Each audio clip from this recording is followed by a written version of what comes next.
Now we're getting close to the end of this marathon, but we still have a good few movies to go through. So let's keep going with Ant-Man.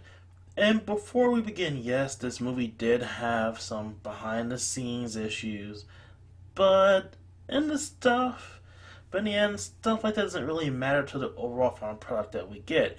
Yeah, it can have some effect on the overall product, but by the time that we actually get to it, so many hands have been laid on it that it's honestly difficult to say when and where the stuff went down that caused the stuff that became public knowledge to go down. So yeah, let's forget about all that stuff and talk about the final project. Speaking of that, let's move on to that plot. Scott Lang is a well-meaning thief who's just gotten out of jail and is finding it hard to make a living with his record, as well as pay his child support. Unable to see his beloved daughter, his friends convince him to take up one last job to earn just a little bit of money so that he can, pay for his child support so he can see his kid. That time, that robbery turns out to be robbing the house of Hank Pym, in which Hank discovers a mysterious suit that he pretty much writes off as junk. However, and during the robbery, the cops are called, Scott gets arrested, and he has no choice but to wear the suit, become the Ant-Man, and help Hank pull off one last heist. So yeah, we have our first superhero heist movie. First off, let me just say, the very best thing that this movie could have done was instead of it focusing on Hank Pym, it focused on Scott Lang. Yes, Hank Pym is an important character, as well as he still serves his role as the former Ant-Man. But in terms of characterization, Hank is one of the more, let's just say, divisive character within the Marvel Comics universe. And that's even considering some of the characters that came out recently.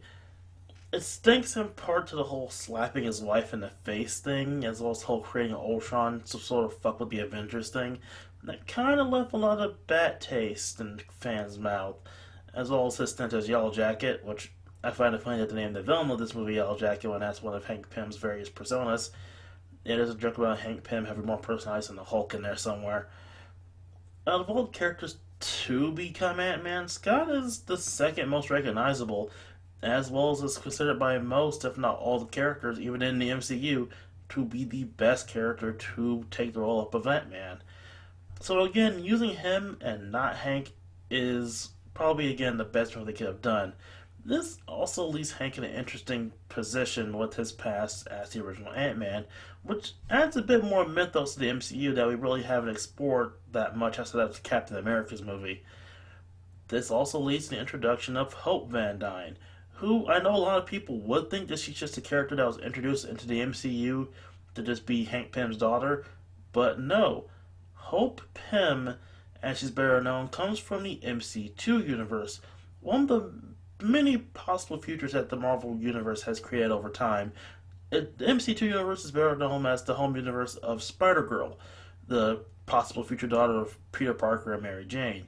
Anyway, in that particular universe, Hope Pym is better known as supervillain the Red Queen, because of course she's a supervillain. Her dad's Hank Pym. Is this what I mean by Hank Pym is pretty divisive?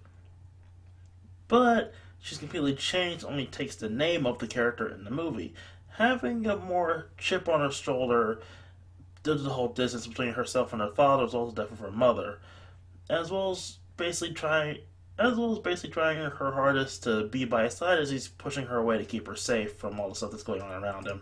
It sort of leads to an interesting fatherhood parallel between Hank and Scott, as Hank is a father who pushes his daughter and knows he cares about a way to keep them safe from the dangers that surround them, while Scott's a father who desperately wants to be there for his daughter, but is just unable to because of his own past and his own reasonings. I also want to add that Scott's ex-wife in the movie is by far a better character and I mean like way less annoying than she is in the original comics.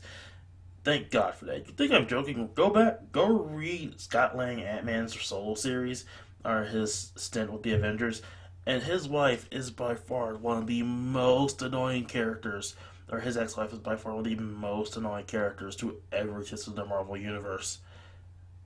And that includes Impossible Man. Look it up, people. The movie is as a whole, very small scale, with only the potential for a larger threat in the form of the Yellow Jacket suits. And it fits. Ant-Man, of course, is a small character, so of course he has a very smaller scale movie. The connection to the other films is slightly stronger thanks to the whole Falcon coming in, as well as that whole fight scene, which again is just great. And if anything, this film makes the idea of Ant-Man being a superhero more plausible, and hell, even drops some Giant Man hints. Again, Ant Man's one of those characters that a lot of people kind of question why he's a superhero. But this movie shows you, hey, this is why Ant Man's a superhero. He can do all this stuff, and he's pretty impressive when he can actually pull off what he can do. Now, I know a lot of people aren't happy that Wasp didn't fully show up in character, but I get why they want to slowly focus on Ant Man Scott Lang here. But Hope is set to take up the Wasp suit in the next movie, Ant Man and Wasp. And then we have Cassie Lang. In the comics, Cassie is Scott's main motivator, like she is here, but she also eventually does grow up to become her own superheroine in the form of Stature, or Giant Girl. And if they ever decide to do a Young Avengers movie, well, they already have at least one potential member right here. Dear God, I want a Young Avengers movie just because I like the Young Avengers as a team so much.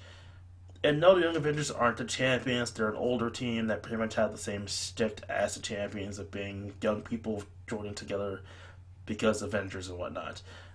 Anyway, this movie's great, it's funny, and there's a lot of good stuff here. Also, as the meme says, I would watch the entire movie that's just Scott's friend, I forget his name, explain the events of Civil War, which we'll talk about later. For those of you who know what I'm talking about, you know what I'm talking about.